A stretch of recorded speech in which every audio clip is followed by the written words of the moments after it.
bek kanan berdarah Nigeria, Habib Ogunne, menjadi kapten Manchester United U21 saat mereka bangkit dari ketertinggalan 2 kali untuk mengalahkan Everton 4-2 dalam playoff Liga Primer 2 di Lake Sports Village pada Jumat malam. Sementara Ogunne bermain penuh, penyerang berdarah Spanyol Nigeria yang sedang dalam performa terbaiknya, Victor Musa, menjadi pemain pengganti yang tidak dimainkan untuk Manchester United. Tim tamu mengawali pertandingan dengan sempurna saat Martin Sheriff melepaskan umpan dari tepi area penalti untuk membawa Toffees unggul. Ethan Wheatley, dengan sentuhan brilian, menyamakan kedudukan bagi United 10 menit kemudian. Martin Sheriff mencetak gol keduanya pada menit ke-33 saat Everton unggul 2-1 saat jeda. 5 menit memasuki babak kedua, Ethan Wheatley kembali menyamakan kedudukan setelah merebut bola dari bek Everton. Dengan sisa waktu 19 menit, Tyler Fletcher membawa Manchester United unggul dengan penyelesaian yang indah, sebelum Sekou Kone melepaskan tembakan dari jarak jauh pada menit ke-84 untuk memastikan kemenangan.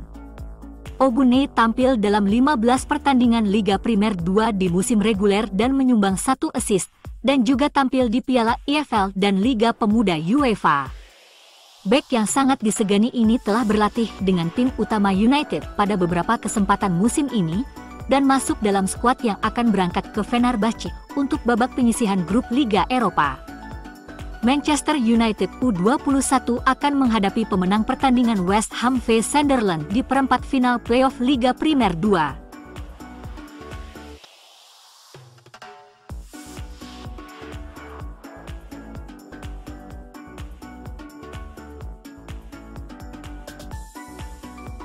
Manchester United U21 menang 4-2 atas Everton dalam playoff Liga Primer 2 pada hari Jumat dan Ethan Wheatley mencetak 2 gol.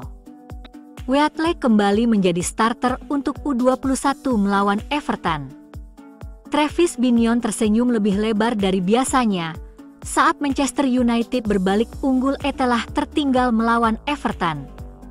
Tim U21 mengawali pertandingan dengan mimpi buruk di Lake Sports Village, kebobolan hanya dalam waktu 1 menit, dan Binion berteriak kepada Ethan Wheatley, "Saat Elih menguasai bola, pastikan dia bisa melihat kakimu." Instruksi tersebut mendahului gol yang patut dibanggakan. Ellie Harrison memainkan umpan sejauh 50 yard kepada Wheatley yang melepaskannya dengan gemilang, dan mencetak gol beberapa saat kemudian setelah menerimanya lagi. Itu adalah gol United yang sesungguhnya. Bola dioper dari kiper ke penyerang dengan cepat, bergerak ke sayap dan dimainkan ke kaki Wheatley di kotak penalti, membuatnya hampir tak terbendung bagi Everton. Binion berbalik dan bertepuk tangan untuk Harrison di antara tiang gawang. Distribusi bola Harrison adalah salah satu kekuatan terbaiknya sebagai penjaga gawang, dan jangkauan umpannya menjadi jalan keluar bagi United melawan tim Everton yang tangguh, yang menurunkan beberapa pemain yang sudah tampak siap untuk tuntutan permainan senior. Wheatley kembali ke United pada Jumat malam setelah dipinjam Walsall. Pemain muda itu bergabung dengan Walsall dengan status pinjaman pada bursa transfer Januari, tetapi hanya tampil 4 kali untuk klub tersebut. Senang melihatnya kembali mengenakan seragam United lagi, tetapi lebih manis lagi melihat seragam Rochdale sebelum pertandingan dimulai, dengan para pemain muda memberi penghormatan kepada lulusan Akademi Joe Thompson.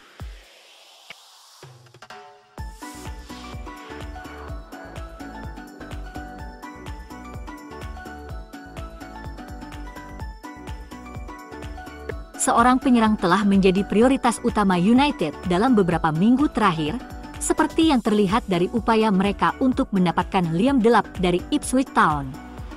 Tetapi MU justru melakukan diskusi dengan Jean-Philippe Mateta dari Crystal Palace.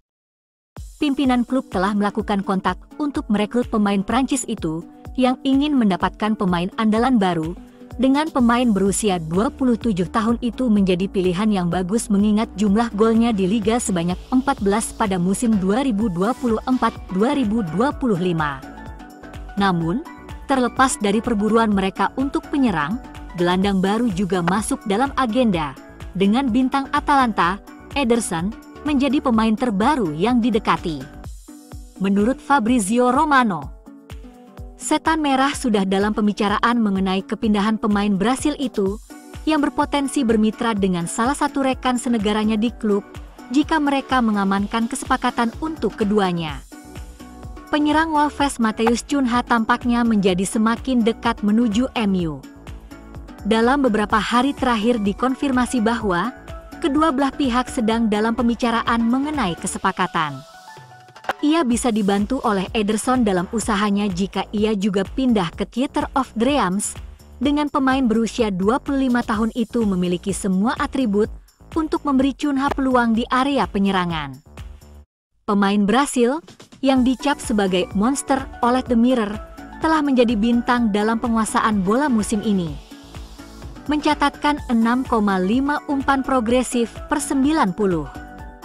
Ia juga menyelesaikan 5,3 umpan ke sepertiga akhir dengan rasio penyelesaian 87%, menunjukkan kemampuannya yang mengesankan saat menguasai bola tahun ini di Serie A.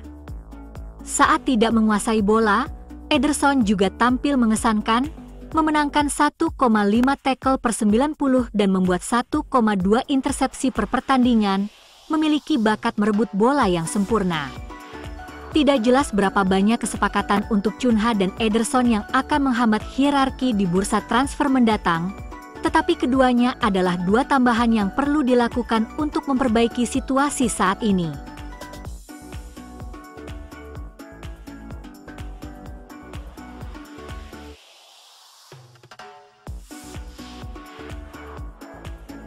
Everton, Fulham, dan West Ham United termasuk di antara sedikitnya 8 klub yang bersaing untuk mendapatkan tanda tangan Victor Lindelof.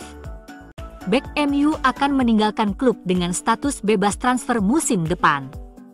Lindelof telah menarik minat besar dari beberapa klub Liga Primer, serta beberapa klub luar negeri.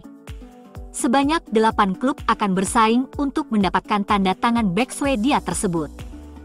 Pemain berusia 30 tahun tersebut telah tampil 11 kali di Liga Primer termasuk 4 kali sebagai pemain inti musim ini.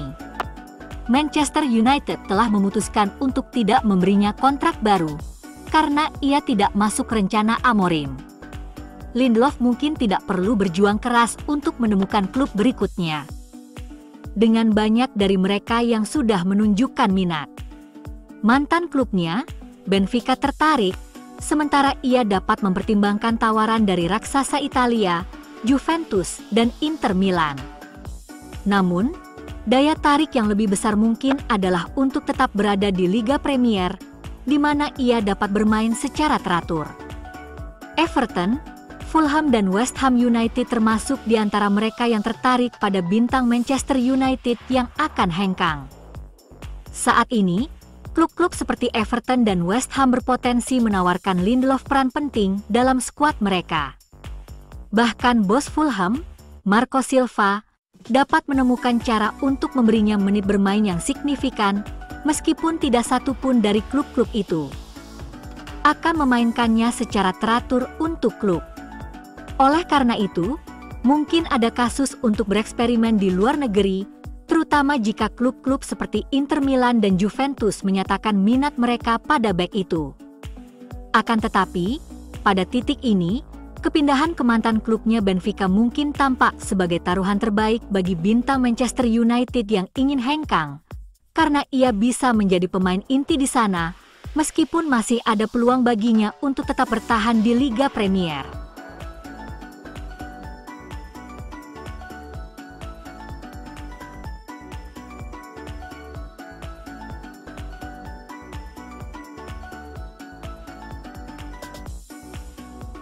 Manchester United kembali beraksi di Liga Primer menjelang akhir musim, laga berat di kandang Bournemouth. Dengan tak ada harapan di Liga, Amorim berjanji menurunkan banyak pemain muda akademi. Andre Onana tampaknya tetap akan menjadi pilihan kiper untuk sisa musim ini. Altay Bayindir mungkin akan mendapat waktu bermain sebagai penjaga gawang musim ini, dengan 5 pertandingan Liga Primer tersisa. United perlu menjaga pemain kunci tetap bugar dan bebas cedera menjelang 2 pertandingan berikutnya di Liga Eropa UEFA. Pertahanan United pastinya sama seperti beberapa pertandingan terakhir. MU hampir kekurangan pemain bertahan, dengan sejumlah pemain cedera di klub pada tahap musim ini. Noussair Mazraoui bisa memulai di sisi kanan dari 3 pemain bertahan. Harry Maguire sepertinya akan disimpan, dengan Leny Yoro bermain di sentral pertahanan. United memiliki beberapa opsi di kiri, ada Luke Shaw atau Tyler Frederickson. Di tengah, absennya Dalot akan memberi ama starter ketiga kalinya. Ugarte dan Maino agaknya menjadi jangkar, dengan Dorgu di sisi kanan. Beberapa pemain telah berkembang pesat di posisi mereka, yang merupakan hal yang bagus mengingat klub ini menuju era baru, dengan Amorim sebagai pelatih. United juga akan memiliki beberapa opsi bagus di bangku cadangan jika diperlukan perubahan. Trio Fernandes, Højlund, dan Garnacho nampaknya akan menjadi starter. Untuk kemudian ditarik di babak kedua. United akan dapat menurunkan maksimal 9 pemain di bangku cadangan di Liga Primer melawan Bournemouth. Baindir akan kembali ke bangku cadangan akhir pekan ini setelah ia diistirahatkan akhir pekan lalu saat kalah dari Wolves. Di lini pertahanan, United seharusnya memiliki Victor Lindelof, Kukonki dan Jadon Camason yang memberikan campuran yang baik antara pemain berpengalaman dan pemain muda. Di lini tengah, Mason Mount, Christian Eriksen, Casemiro, dan Jack Fletcher semuanya bisa berada di bangku cadangan. Di depan, ada Chido Obi atau mungkin Biancheri, jika Amorim merasa perlu suntikan wajah baru.